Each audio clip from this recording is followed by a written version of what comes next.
ఇల్లు కట్టుకోవడానికి ఇల్లులు కొద్దిగా కూలిపోయి ఉన్నాయి. మేము ఇంతకు ముందు నుండి 20 సంవత్సరాల నుండి ఉంటున్నాం. మేము 20 సంవత్సరాల నుండి ఉంటున్నాం.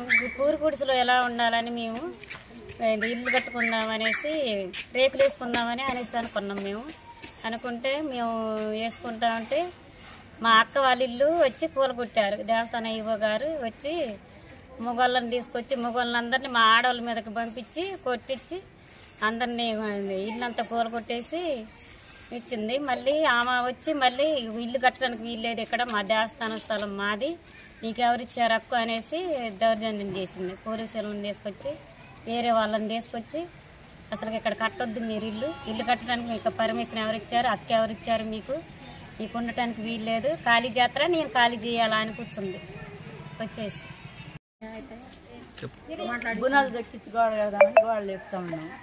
లేపించాలి వరకు లేపని రోజులు రాలేదు. ఒకసారి వచ్చారు గుణాలు దక్కినప్పుడు వస్తే ఆఫ్ చేయమన్నారు. 4 రోజులు ఆఫ్ చేసి ఎట్లుండాలని కడుతున్నా. పూరి గుడిసెలో గుడిసి కూడిపోయిందని కడతా ఉంటే గుణాలు లేపి గోడ కట్టాం. నిన్నొచ్చి కూల కొట్టించింది. మొత్తం మొగోళ్ళని తీసుకొచ్చి కూలోళ్ళని తీసుకొచ్చి కొట్టించింది. మేమైతే ఎవరు ఆడవాళ్ళమే ఉన్నాం. ఒక 10 మంది కూడా ఉండలేదు మేము ఆడవాళ్ళం.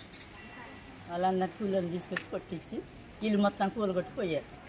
కొట్టిన దగ్గర కూడా చూపించండి.